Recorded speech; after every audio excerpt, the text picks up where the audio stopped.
With the conclusion of my first Kickstarter campaign, Cauldron of Crime, which focused on 3 brand new books in a brand new series, I realized I wanted to do another campaign, but I wasn't really sure what to do the campaign on. I didn't really want to focus on books just because I spend a lot of time writing and I really wanted to do something different and kind of give myself a break from writing and kind of refill my creative well.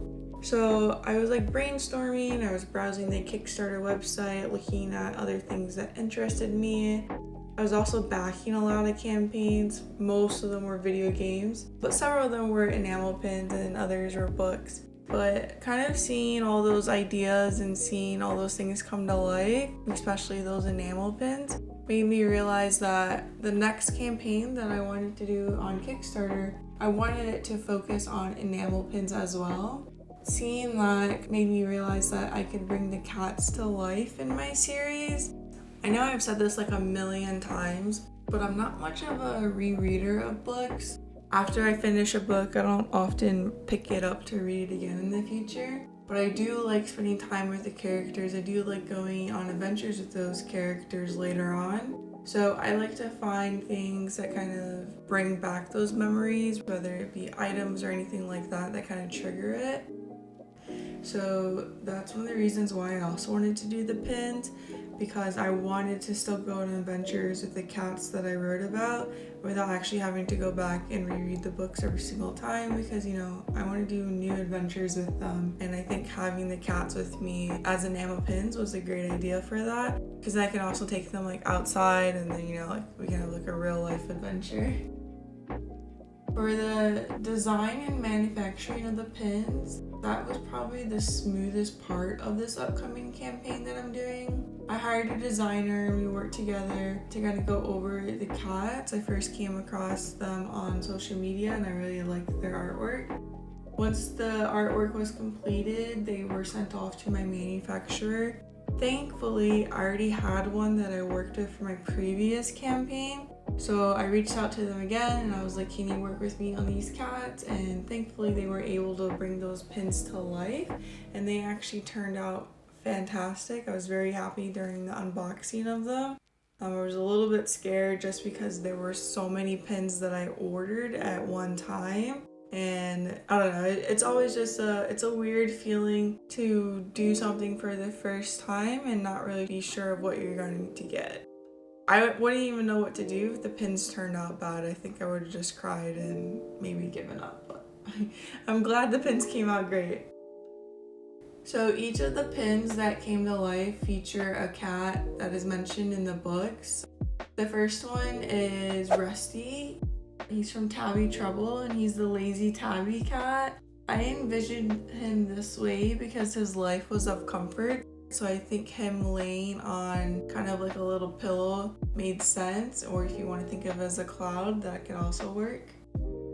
The second one is Lady, who is the lucky Himalayan cat. So she kind of is like Lady Luck in a sense.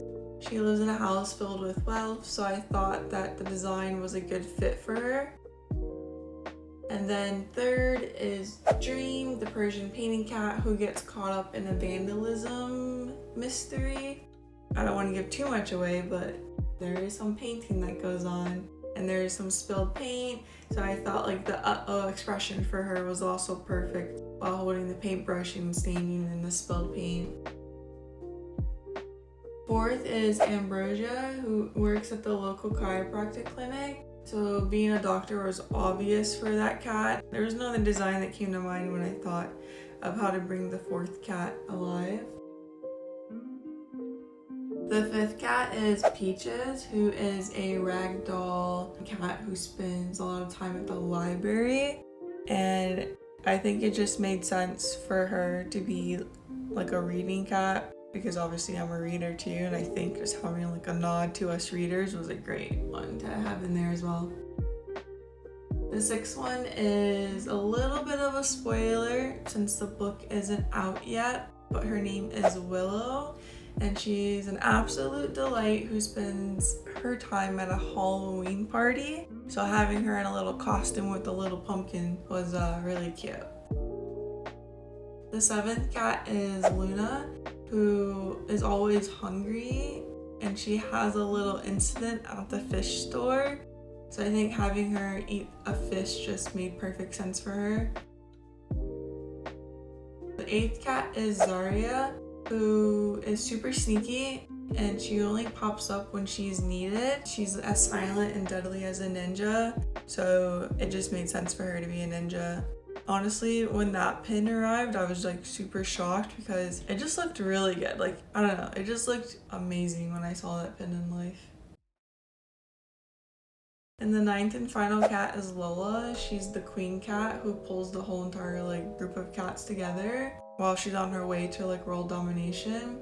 That one just made perfect sense because Lola is a cat that's based just not in the book, but also based from a cat that I have experience with in real life. And she's both bossy and sassy, so having her kind of be the queen, it was perfect. Like if I could talk to Lola like in real life, I would be like, this is you, like this is, and she would be so happy. She's like, finally you understand I'm the queen. But yeah, I can't talk to her, unlike Cat. So there were also some other cats that were mentioned in the books who I might bring to life at a later time. I'm not too sure. One of the cats that comes to mind is Squeakers. I love Squeakers. Squeakers is an amazing cat. I don't even know how Squeakers came to life, but maybe I'll bring Squeakers to life another time, just not this time around. I think 9 is a good number to start with. So part of the process of getting these pins ready for the campaign was inspecting them. I had to like go through and remove the pins from each of the little plastic baggies, remove the backings, and just make sure like the back stamp was on there, that the design came out okay, and that the little pokey things were straight. I don't remember the name right now. So I just had to like a lot of proofing to do with the pins just to make sure, so that way I wasn't sending out duds to people when they support the campaign. Originally they were supposed to like arrive with like the backing cards, but I forgot to do that. So I had to order the backing card separately, and I also ordered the little baggie separately. And then just sit there and kind of attach them all and put them all in their bag so that way they stay protected until they get ready to get shipped out. I actually still have about like 100 pins to do, but I ran out of the bags, so I need to order some more. So that's probably going to be like another episode or 2 that I'll watch in the meantime while I do that. But I won't record that. I won't bore you guys with that information. Actually, when I was doing all of this, I was watching season 3 of The Witcher, so time went by very fast. I honestly did not realize how much time I spent on this, just because it was time I was going to spend watching TV anyways. All in all, I'm pretty happy with how they turned out. Normally, I wouldn't have bought stock up front, especially if it was a lot to order, but I really wanted to make sure that the pins came out great. With this being my first enamel pin campaign, I just wanted things to go smoothly, and I figured having some pins in stock would kind of ease my worry and allow me to start fulfillment earlier than later. So it just made sense for me to order the pins beforehand. Would I do it again? I'm not too sure. Maybe if the designs were complicated, or maybe if I did like special effects or something on the pins or something like that, like if they're moved or if they're glitter or something like that, maybe I would order them ahead of time. But I think now that I'm comfortable with my manufacturer, this is our second time working together, I've seen pins come out great, I think I'm pretty confident for if I do run another pin campaign in the future. So after getting the pins, enamel pins sorted, I needed to figure out what else I wanted to offer during the campaign. Again, I'm more along for the experience, so I like curating additional things to go along with the pins and the books that I wrote. So, of course, my first thought after the pins was to create stationery, since I'm just an avid user of stationery. I love sticky notes, stickers, washi tape, journals, and all of that. So I figured I would also do that for this campaign, and I'm actually very happy with how they turned out. It's very bright, it's very cozy, and I like that because it's a different feel from my Cauldron of Crime campaign that I did, because those were a little bit darker. just because it was like a paranormal aspect to them. So I have both dark stationery now and light stationery to kind of capture both moods. So I'm very happy with this. With most of the physical prep out of the way, I need to finalize the campaign page now and the shipping information. It'll take me a few more days to update the graphics and get the verbiage right, but it's almost done, I would say. I plan to launch in August and have the campaign end in August as well. So it's not going to be a very long campaign, just enough to gather attention and hopefully fund and get the pins out there to everyone. Super excited since this is my first one. I hope it does well. If it does do well, maybe I'll do another one in the future, but we will see. Running campaigns actually give me a little bit of anxiety, so speaking of anxiety, actually the hardest part of the campaign is marketing. So I already did some pre-marketing to my newsletter, and thankfully the responses have been fantastic, which I'm super grateful for. But a goal of mine with this campaign is actually to promote it locally. I really want to capture the audience around me, and I also want to do more in-person events in the future. And I feel like in order to do in-person events, I need to be known to my community. So kind of getting my name out there, getting people familiar with me is a good way to do that. And this campaign, since it's such physical items, is a great way to kind of start doing that outreach. The only issue with that though is I'm nervous. I'm not much of a talker, and yet I need to somehow go out there and market myself.